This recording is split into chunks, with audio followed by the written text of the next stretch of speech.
The Florida high school shooting returned to campus yesterday for the first time since a gunman killed 17 people. Counselors were on hand to help students transition back to class, which resume on Wednesday. Today in Washington, members of Congress are returning to work under pressure to respond to calls for stricter gun control. CBS 2's Magdalena Doris joins us now with more. Maggie. Good morning, Mary and Chris. Those calls for change coming directly from students. President Trump, governors across the nation, and Congress all meeting today with a focus on ending gun violence. Greeted by a sprawling memorial on Sunday, students of Marjorie Stoneman Douglas High School returned to campus to pick up belongings left behind in panic. I'm scared to come back,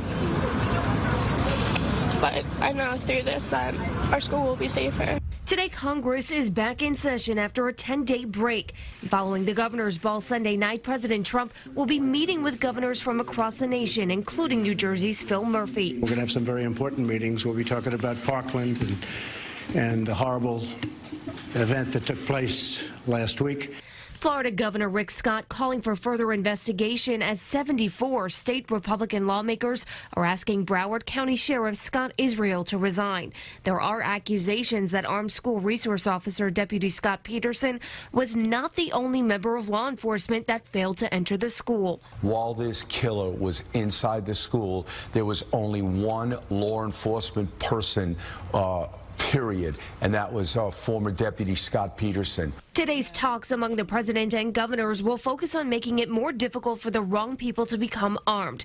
Discussions include raising the minimum age to buy a gun to 21 and limiting the sale of AR-15s. The National Rifle Association fighting against more regulations. This is really a discussion about banning all semi-automatic firearms, and I wish that we could be genuine in our discussion of that. That's the position on AR-15s, and AR-15s are going to be in that school protecting students and teachers when they return back to class. Another suggestion is to arm teachers inside classrooms, an idea Stoneman Douglas High School history teacher Greg Pittman is strongly opposed to. I don't want to make a life and death decision. I want to be able to help you to do your best, to achieve your best. National Governors Association meeting begins just before 11 a.m. today, and Congress in session as well will likely address the mass shooting at Stoneman Douglas High School, but will not be voting on any gun control measures today. Chris and Mary. Okay, Maggie.